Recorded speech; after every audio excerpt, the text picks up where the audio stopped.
বিসমিল্লাহির রহমানির রহিম। আসসালামু আলাইকুম। রুবেল স্টাডির পক্ষ থেকে সকলকে স্বাগতম।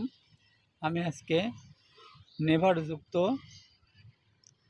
ইম্পারেটিভ সেন্টেন্সকে কিভাবে প্যাসিভ ভয়েসে রূপান্তরিত করতে হয় এই বিষয়ে আলোচনা করব। তাহলে নেভার যুক্ত ইম্পারেটিভ সেন্টেন্সকে প্যাসিভ ভয়েসে পরিণত করতে হলে সেন্টেন্সের প্রথমে লেট নেভার বসবে, তারপর অবজেক্ট বসাতে হবে, তারপর বি, তার মূল ভার্বের পাস্ট পার্টিসিপল।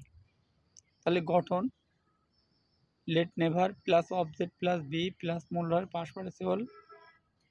তাহলে উদাহরণ হিসেবে আমি বলতে পারি never tell a lie, let never a lie be told. তাহলে এইভাবে আমরা প্যাসিভ ভয়েসে পরিণত করতে পারি। তাহলে ধন্যবাদ সকলকে। ভিডিওটা ভালো লাগলে একটা লাইক, একটি কমেন্ট এবং একটি শেয়ার করবেন, সাবস্ক্রাইব করে পাশে থাকবেন। আসসালামু আলাইকুম।